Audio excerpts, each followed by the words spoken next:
Hi, I'm Rachel, and this is my summer 2022 quarterly writing wrap-up video. I make these videos once every quarter, so basically once every 3 months. I do a variety of things on them. I have them sectioned off into 4 sections. You'll see drop-downs come up from above. I basically talk about the quarter in writing. I rehash the goals I set for myself last quarter, see if I met them, and I set new ones for myself as well.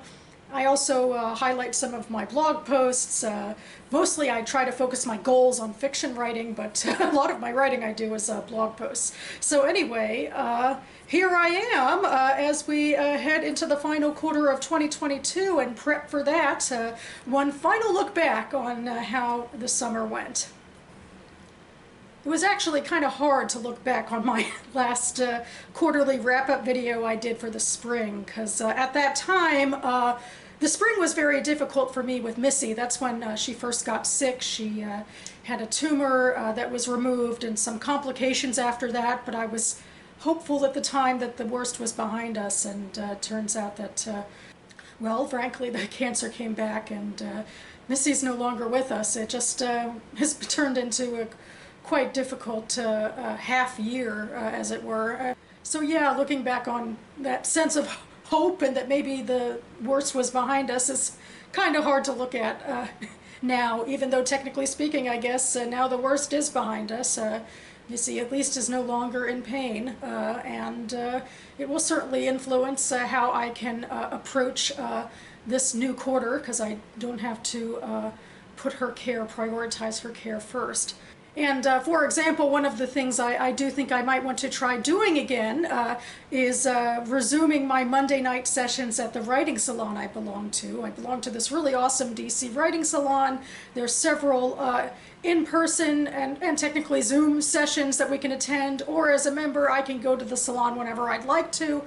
There's 2 sort of finishers sessions per week that are very driven toward completing a goal in the quarter. They happen on Saturday afternoons and Monday evenings, and I go to the Saturday afternoon ones, but since Missy got sick I stopped going to the Monday evening ones, and now I'm thinking I might want to go back to those because they're fun and helpful. But as much as I'm looking forward to going back, I also feel kind of bittersweet about it, so you know. So looking back on last quarter, I also didn't attend much by way of writing events online or in person, but going back to the salon, I attended a social event last weekend that our founder likes to put on every now and then. She did a karaoke night last Saturday night, and I think it went surprisingly well for someone who made a fool of herself doing karaoke. And I'm just thrilled to have this community, and I feel like it does, you know, serve a purpose in my writing life. And the fact of the matter is that, you know, it's also about building these connections. And in other writing news, I did share my half-finished and very raw, rough draft of my fantasy novel with a friend, a family friend, and he was supportive. So, I mean, that was nice to hear, since I've been struggling for a while with this project and moving very slowly on it. It was nice that somebody who also, you know, has an interest in fantasy liked what I was doing with this first novel attempt that I was trying. And I also got to read and comment on his own manuscript, so, you know, that's fun and informative and, you know, helpful all around as well. And also, speaking of inspiration for my fantasy novel, I just wrote a post about this on my Reading and Writing blog, in fact, that I'll link down below, but I ended up reading 2 novels this month, or last month in September. 2 novels by Yochi Brandis. She's an Israeli biblical scholar, and she's written fiction that's based very heavily on the Bible and on the Mishnah and the Talmud as well, and just these seminal Jewish texts. She dives in deep into them and like makes these situations and characters come alive, and she even tells like alternative histories about them. And I found that to be very insightful for my own fantasy project, for particularly the one that she wrote about the advent of Rabbinic Judaism, which is very much an inspiration for my secondary fantasy world. So yeah, I not only wrote a blog post about that, I also reviewed the 2 books in my last video that I can link. So I felt like as I was starting to read the books, I had all this confidence simmering in the back of my head about how I could actually go back to the world building, which had been giving me so much solace, and I'd been, working on so slowly because I hadn't felt very inspired. But like as I was reading these books, I was really starting to feel inspired. Although now, in a way, I guess I've sat with it so long, I'm starting to feel more of the terror again. But basically, what I have to do is I have to push all that potential energy from earlier into, real forward movement. And in terms of other writing news for this quarter, I will leave it to my other sections.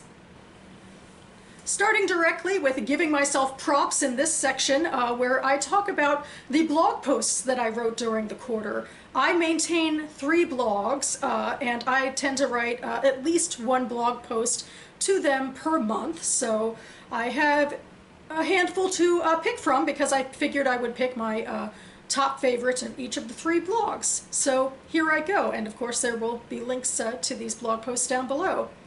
And I'm going to start with my Jewish DC blog, which is where I chronicle Jewish events happening in the DC area. And the one I want to talk about, I went to virtually a couple of months ago, but it was through my synagogue's library book club. And Geraldine Brooks came to talk to us about her new book, Horse.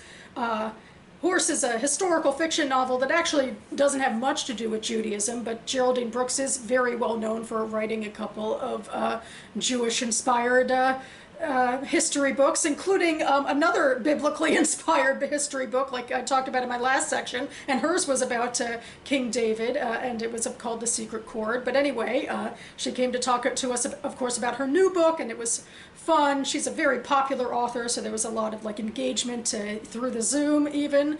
And it was fun for me too, because it was like a teaser for the fact that a couple of weeks after that, she was in person at the National Book Festival, which I also went to. And in fact, I later got the book signed by her and of course made a fool of myself. But that's what you do with authors. So it was a really fun way to be geeky about books.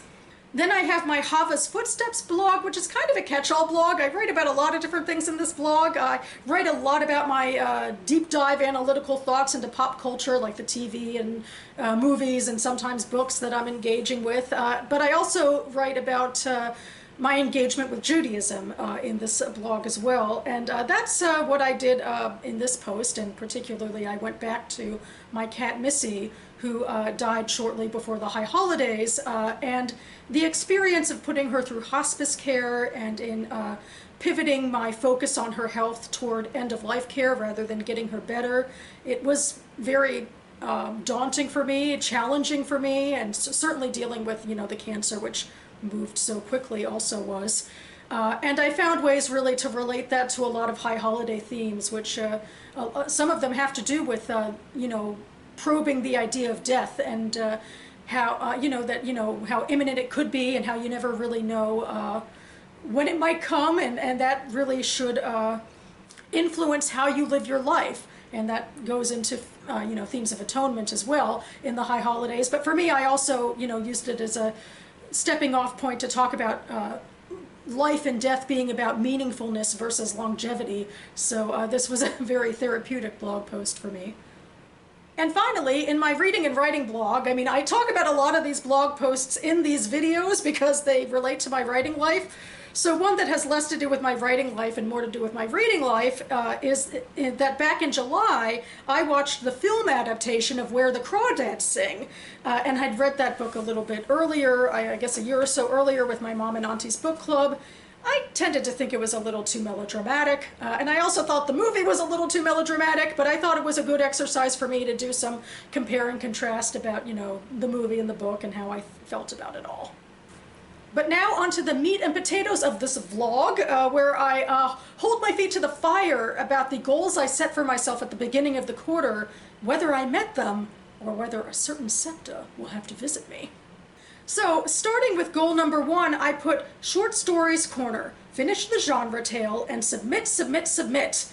And I did accomplish this. What I'm talking about is that I saw earlier this year a call for submissions for an anthology about Jewish joy, which was really supposed to be short stories that dealt with the idea of Jews vanquishing their oppressors in these stories and coming out victorious and happy on the top.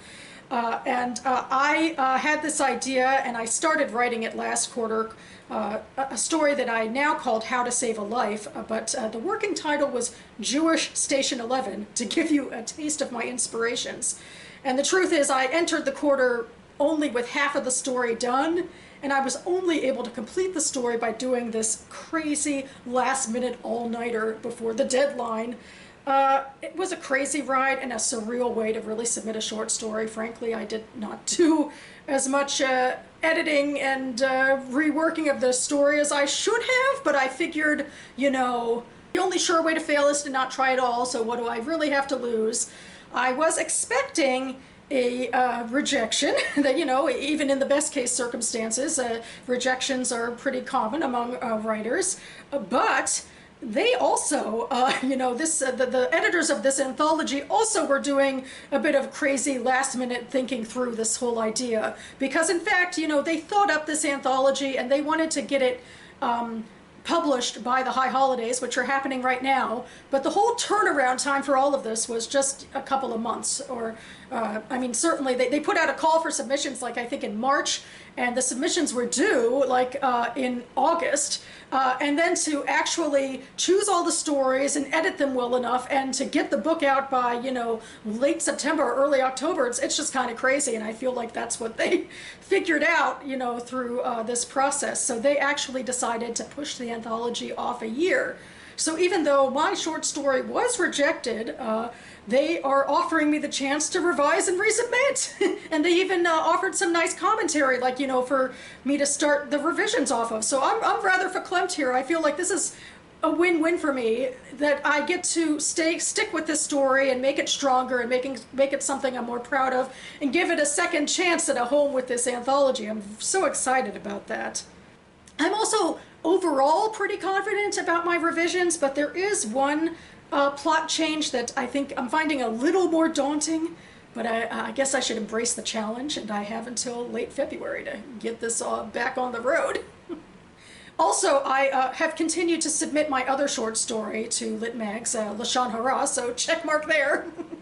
Anyway, after all that ramble, moving on to goal number 2, which was to prep and submit to the Bianca Murray Great Beta Reader Matchup. And this is a definite yes, even if I also did this kind of last minute.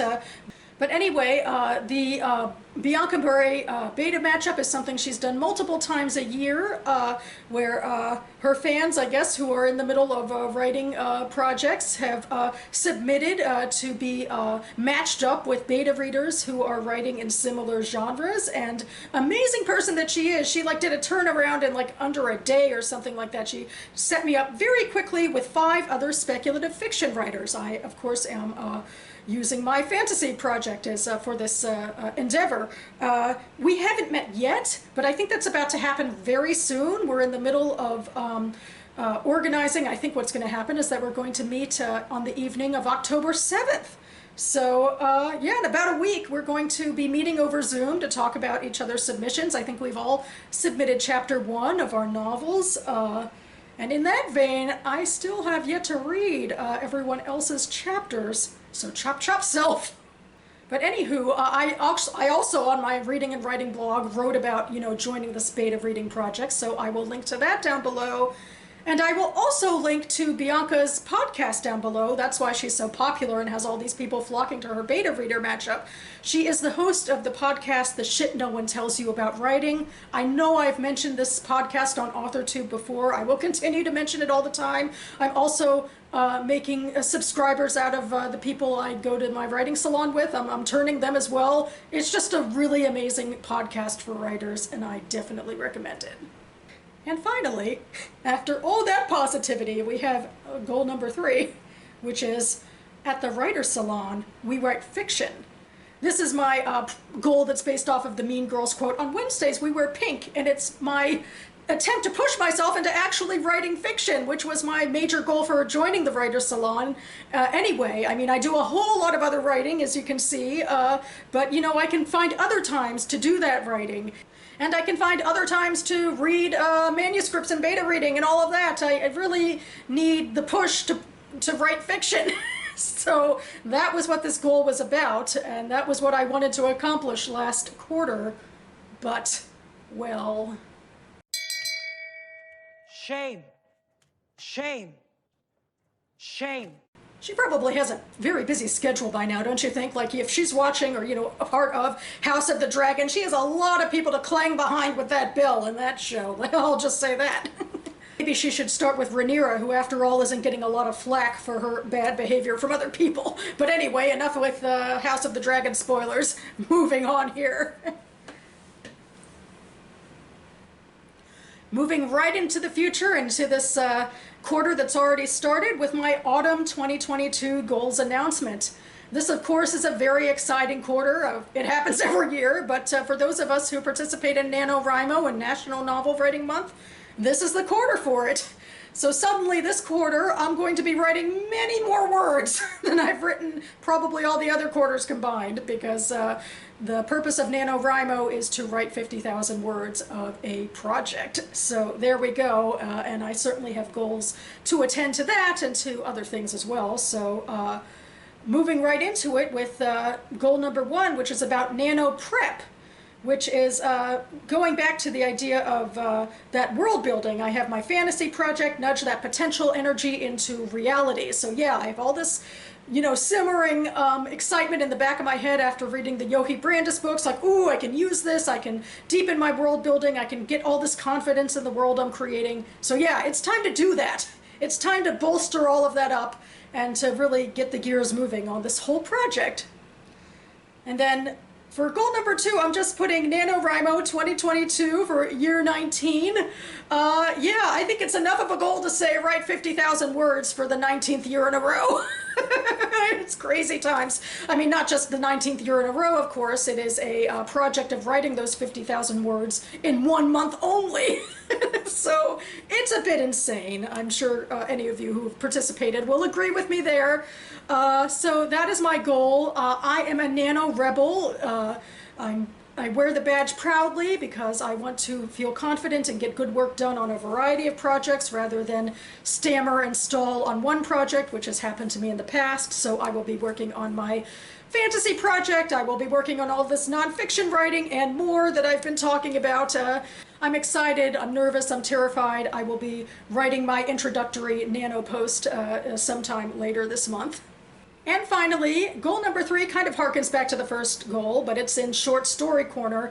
Don't be afraid of a murky plot hole. So yeah, where I need to take that energy about world building in my fantasy project, I need to overcome my fears of this plot issue in the short story, How to Save a Life. Because if I don't get that resolved, I don't think the story can really move into a better direction. So yeah, it's daunting. It's not the type of I guess world building and plotting that necessarily appeals to me. It's kind of a means to an end sort of thing, but it has to get done. I have vague ideas, but I feel like, you know, I just have to put in the research and see if I can get myself out of this naughty situation so that I can write and edit the stuff that, you know, really speaks to me in this story. So, yeah.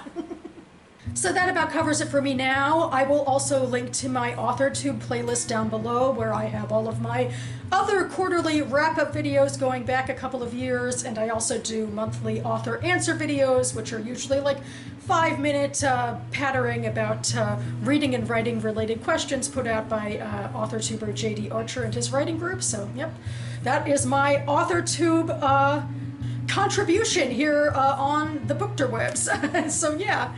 And anyway, speaking of goals, of course I have BookTube goals. I have a bunch of videos I hope to get to this month, so expect to see me back here on this channel imminently. I will be doing a mock reads update.